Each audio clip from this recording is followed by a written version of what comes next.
नमस्कार। आज हम बौद्ध धर्म के एक बहुत ही महत्वपूर्ण ग्रंथ त्रिपिटक पर बात करेंगे। हमारे पास इससे जुड़े कुछ दस्तावेज हैं।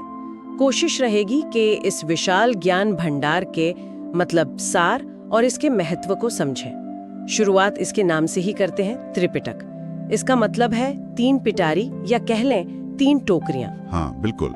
ये थेरवाद बौद्ध धर्म की समझिए बुनियाद है। इसमें भगवान बुद्ध और उनकी शुरुआती शिष्यों के वचन हैं। और वो भी पाली भाषा में, जो उस समय आम लोगों की भाषा थी। ये करीब 2500 साल पुरानी विरासत है। 2500 साल? जी।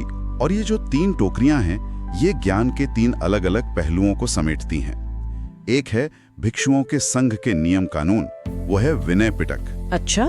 दूसरा बुद्ध के अपने उपदेश और प्रवचन यानी सुत्त पिटक। और तीसरा वो थोड़ा गहरा है, मन और वास्तविकता का दार्शनिक विश्लेषण, अभिधम्म पिटक। ज्ञान को इस तरह बांटना ये अपने आप में एक देखने लायक चीज है उस समय के हिसाब से। लेकिन सबसे हैरान करने वाली बात तो ये लगती है कि बुद्ध ने खुद कुछ लिखा नहीं था। हाँ, ये बात सही है। उनके परिनिर्वाण के बाद उनके शिष्यों ने ही उनकी शिक्षाओं को याद रखा और सुनाया। सोचिए जरा, लगभग 400 साल तक। 400 साल। हाँ, ये ज्ञान सिर्फ मौखिक रूप से पीढ़ी दर पीढ़ी आगे बढ़ता रहा। ये वाकई कमाल है। और ये दिखाता है कि उस समय की जो मौखिक परंपरा थी वो कितनी मजबूत और व्यवस्थित रही होगी। बुद्ध के जाने के फौरन बाद ही राजगृह में पहली बौद्ध संगीति हुई, एक तरह की परिषद। पहली संगीति? हाँ। अच्छा। जी। वहाँ महाकश्यप थेरे की अध्यक्षता में आनंद ने बुद्ध के उपदेशों यानी सुत्तों का पाठ किया और उपाली ने संघ के नियमों मतलब विनय का। ये उन शिक्षाओं को सहेजने का पहला बड़ा संगठित प्रयास माना जाता है। तो पहली संगीति ने एक तरह से नींव डाल दी। हाँ। पर क्या ये काम वही रुक गया या इसे और सुधारा गया? नहीं, कोशिशें जारी रहीं। करीब 100 साल बाद वैशाली में दूसरी संगीति हुई। अच्छा, 100 साल बाद? हाँ, वो मुख्य रूप से विनय यानी संघ के नियमों से जुड़े कुछ मतभेदों को सुलझाने के लिए थी। फिर सम्राट अशोक के समय में लगभग 250 ईसा पूर्व पाटलिपुत्र में तीसरी संगीति हुई। ये काफी महत्वपूर्ण थी। अशोक के समय की? जी। मोग्गलीपुत्र तिस्स की अगुवाई में न सिर्फ अभिधम्म को व्यवस्थित किया गया, बल्कि बुद्ध की मूल शिक्षाओं से अलग जो विचार आ रहे थे उनको भी परखा गया। और इसे लिखा कब गया? सुनने में आता है काफी बाद में हुआ ये। हाँ, लिखने का काम काफी बाद में हुआ। आखिरकार करीब 100 ईसा पूर्व के आसपास श्रीलंका में। श्रीलंका में? हाँ। राजा वट्टगामणी अभय के संरक्षण में इन शिक्षाओं को पहली बार ताड़ के पत्तों पर पाली भाषा में लिखा गया। ये एक बहुत बड़ा मोड़ था, मौखिक से लिखित रूप में आना।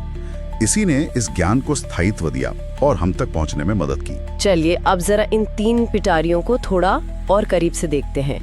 पहली विनय पिटक, इसमें भिक्षु भिक्षुणियों के नियम है ना? बिल्कुल। ये मठवासी जीवन के लिए अनुशासन के नियम हैं।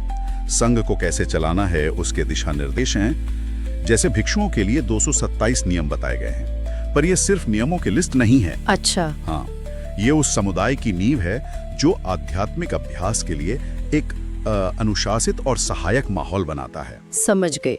फिर आती है दूसरी पिटारी और शायद सबसे ज्यादा जानी मानी सुत्त पिटक। इसमें तो बुद्ध के उपदेश हैं। हाँ, इसमें बुद्ध के हजारों प्रवचन हैं जिन्हें सुत्त कहते हैं। ये सीधे सीधे नैतिकता, ध्यान, ज्ञान और मुक्ति के मार्ग पर बात करते हैं। हजारों उपदेश? जी। इसमें अलग अलग संग्रह हैं, जैसे दीघ निकाय यानी लंबे उपदेश, मध्यम निकाय यानी मध्यम लंबाई के, फिर विषय के अनुसार समूह हैं, संख्या के अनुसार हैं, और इसी में खुद्दक निकाय भी है जिसमें मशहूर धम्मपद और जातक कथाएं आती हैं। हाँ, धम्मपद वो तो दुनिया भर में पढ़ी जाती है। ये सुत्त पिटक को अक्सर बुद्ध की शिक्षाओं का हृदय माना जाता है। ये सीधे अभ्यास का रास्ता दिखाता है। और फिर है तीसरी पिटारी, अभिधम्म पिटक।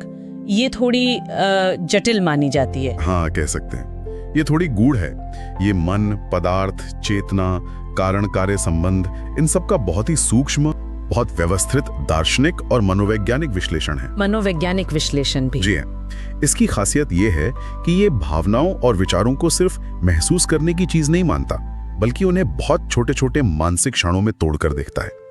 उस जमाने के हिसाब से ये एक अभूतपूर्व विश्लेषण था। इसमें 7 ग्रंथ हैं जिनमें पठान खासतौर पर कारण कार्य संबंधों की जटिलता को समझने के लिए बहुत महत्वपूर्ण है। तो कुल मिलाकर देखें तो ये त्रिपिटक थेरवाद बौद्ध परंपरा का आधार है, खासकर श्रीलंका, थाईलैंड, म्यांमार जैसे देशों में। बिल्कुल। और इसमें बुद्ध की सबसे प्राचीन मानी जाने वाली शिक्षाएं सुरक्षित हैं। हाँ, और अहम बात ये भी है कि ये सिर्फ कोई ऐतिहासिक ग्रंथ बनकर नहीं रह गए हैं। अच्छा जी, आज भी दुनिया भर में भिक्षु इनका पाठ करते हैं, इन्हें कंठस्थ करते हैं, इनका गहराई से अध्ययन करते हैं। ये एक जीवित परंपरा है। 2500 साल बाद भी। हाँ, 2500 साल बाद भी ये लोगों के जीवन का, उनकी साधना का हिस्सा है। तो संक्षेप में अगर कहें, त्रिपिटक सिर्फ 3 टोकरियां नहीं, बल्कि अनुशासन, नैतिक शिक्षा और गहरे दर्शन का एक पूरा सागर है। सही। जो हजारों साल पुरानी ज्ञान परंपरा को आज भी जिंदा रखे हुए है। बिल्कुल। और यहाँ एक बात सोचने पर मजबूर करती है ना? क्या? कि ये जो प्राचीन ग्रंथ हैं, जो मन और वास्तविकता की इतनी गहराई से पड़ताल करते हैं, वो आज की हमारी वैज्ञानिक समझ और आधुनिक चुनौतियों के साथ कैसे जुड़ते हैं? क्या ये हमारी आज की समझ को कोई चुनौती देते हैं या उसे और समृद्ध करते हैं? ये एक विचार करने लायक सवाल है।